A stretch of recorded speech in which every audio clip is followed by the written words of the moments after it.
अस्सलामुअलैकुम जी viewers, elif के next आने वाले एपिसोड में आप देखने वाले हैं कि जब सलीम एलिफ को मेलिक से मिलवाने के लिए लाता है तो माँ बेटी मिलकर बहुत ज्यादा खुश होती हैं और मेलिक सलीम का बहुत ज्यादा शुक्रिया अदा करेगी कि तुमने बहुत एहसान किया मेरी बेटी को मुझसे मिलवा के। सलीम कहेगा ये सब कुछ तो मेरा फर्ज है, लेकिन मुझे अफसोस होता है कि मैं आज तक आपके लिए कुछ न कर पाया। एलिफ कहेगी मामा मुझे भी आपके साथ यहाँ रहना है। एलिफ को अब मेलिक को कोई बहाना नहीं मिलता और वो कहेगी कि बेटी मैं यहाँ काम करती हूँ और लड़कियां यहाँ पर बच्चे नहीं रहते। और जैनब भी कहेगी कि यहाँ बच्चों का कोई काम नहीं है, लेकिन हम दोनों मामा से मिलने के लिए आती रहेंगी। और फिर एलिफ अपने हाथों में पहना हुआ ब्रेसलेट अपनी मामा को दिखाएगी जो उसकी मामा ने उसे दिया था और वो कहेगी कि बहुत प्यारा लग रहा है। फिर एलिफ दोबारा कहेगी कि मामा हमें यहाँ नहीं रहना, प्लीज मेरे साथ चलें। जैनब कहेगी हम तुम्हारी मामा को जल्दी यहाँ से ले जाएंगे, अभी तुम्हारी मामा का काम खत्म हो जाए। और फिर टाइम मुलाकात का खत्म हो जाता है। मेलिक अपनी बेटी को देखकर बहुत ही ज्यादा रो रही होगी, लेकिन अब मेलिक को भी जाना ही था। फिर अगले सीन में आप देखने वाले हैं कि उकरुत इतने सारे पैसे फैसल के पास ले आएगा और कहेगा कि तुम्हारे इन्वेस्टर ने देखो कितने सारे पैसे दिए हैं।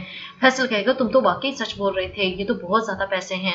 फैसल बहुत ही ज्यादा खुश हो जाएगा और फिर वहाँ मुराद आ जाएगा और इतने ज्यादा पैसे देखकर उकरुत का शुक्रिया अदा करेगा। और मुराद कहेगा कि इतने सारे पैसे मिलने पर हम आपकी ट्रीट करने वाले हैं। और फिर आप देखेंगे कि सलीम और जैनब जा रहे होंगे। जैनब सलीम को फोर्स करेगी कि मुझे तुमसे जरूरी बात करनी है, क्या तुम मेरे साथ कैफे चलोगे? सलीम के काफी मना करने के बावजूद भी उसे जैनब की बात माननी ही पड़ती है। और फिर मेलिक तस्लीम के सामने जाकर बहुत ज्यादा रोएगी और कहेगी कि मेरी बेटी बार बार मुझे कह रही थी कि मुझे मामा आपके साथ ही रहना है, मुझे अकेले नहीं रहना, मैं नहीं चाहूंगी। और मुझे अपनी बेटी को यही कहना पड़ा कि मैं यहाँ काम करती हूँ और वो बहुत ज्यादा रो रही थी। वो मुझसे बिल्कुल भी दूर नहीं जाना चाहती थी।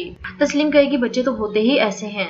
अब अगले सीन में दिखाया जाता है कि मुराद और फैसल पार्टी कर रहे होंगे और जाहिलों की तरह खा रहे होंगे इतना ज्यादा खाना मंगवा कर। मुराद कहेगा बाबा अब हम इतने सारे पैसों को क्या करेंगे? फैसल कहेगा अब तुम फिक्र नहीं करो, मैंने सोचा हुआ है, पहले तो हम एक खूबसूरत सा घर लेंगे जो कि हमारे रहने के काबिल होगा। और फिर सलीम को भी शक होगा कि सब कुछ इसके बाबा ने ही किया होगा। और फिर सलीम पूछेगा कि तुम्हारे बाबा कहाँ रहते हैं? जैनब कहेगी मैंने कभी नहीं पूछा कि वो कहाँ रहते हैं। और ये भी पूछेगा कि वो क्या काम करते हैं? जैनब कहेगी मैंने ये भी कभी नहीं पूछा, क्योंकि वो जो कुछ भी कमाते हैं वो खुद पर ही लगा देते हैं। मैंने ना तो कभी उनसे डिमांड की है पैसों की और ना ही कभी पूछा है कि वो क्या करते हैं। सलीम को पूरा शक होगा कि ये सब काम फैसल के ही होंगे, मतलब जैनब के बाबा के। और फिर सलीम वहाँ से एलिफ को ले जाएगा और घर जाने के बाद टूचे भी आ जाएगी एलिफ के पास। टूचे वहाँ से उठकर चली जाती है तो सलीम एलिफ से पूछेगा मुझे सही बताओ कि तुम्हें यहाँ से कौन लेकर गया था? लेकिन एलिफ कुछ भी नहीं बताएगी और वो खामोश रहेगी। एलिफ सलीम बहुत ज्यादा अफसोस कर रहा होगा कि काश ये मुझे कुछ बता सकती ताकि मुझे उस बंदे के बारे में कुछ इन्फॉर्मेशन हो सकती। और सलीम ये भी पूछेगा क्या तुम अपने बाबा के साथ थी? तो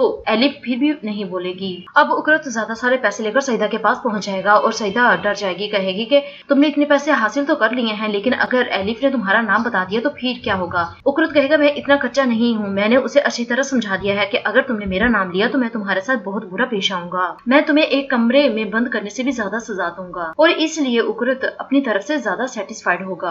अब दूसरी तरफ दिखाया जाता है कि एपिक बहुत ही ज्यादा प्यारी लग रही होगी जबकि उसने अभी ड्रेसअप नहीं किया होता। सलीम कहेगा इतनी प्यारी प्रिंसेस हमारे घर कहाँ से आ गई है? तुम तो ऐसे इतनी प्यारी लग रही हो और कपड़े पहनकर कितनी प्यारी लगोगी। सलीम कहेगा ये मेरी नजर का धोखा है या वाकई ये एपिक फिर रही है यहाँ पे। और फिर उकरत फैसल से पूछेगा कि तुम इतने सारे पैसों को क्या करोगे? तो फैसल बताएगा फिलहाल तो मुझे एक खूबसूरत सा घर खरीदना है। और फिर फैसल वहाँ से उठकर चला जाएगा क्योंकि उसे एक खूबसूरत घर देखने के लिए जाना था। फैसल वहाँ से उठकर चला जाएगा और उकरत कहेगा एंजॉय करो क्योंकि आज का दिन तो तुम्हारा है और तुम्हें इसे खुलकर एंजॉय भी करना चाहिए। और फिर मुराद बहुत ही महंगा गिफ्ट परफ्यूम लाकर सईदा को देगा और सईदा को पता होता है कि ये पैसे मुराद के पास कहाँ से आए हैं, इन्वेस्टर ने जो दिए हैं उससे इसने मेरे लिए परफ्यूम खरीदा है। मुराद कहेगा मैं तुमसे बहुत मोहब्बत करता हूँ और मैं तुम्हें आम सा कोई गिफ्ट नहीं दे सकता था, इस वजह से मैंने तुम्हें बहुत ही एक्सपेंसिव परफ्यूम लेकर दिया है।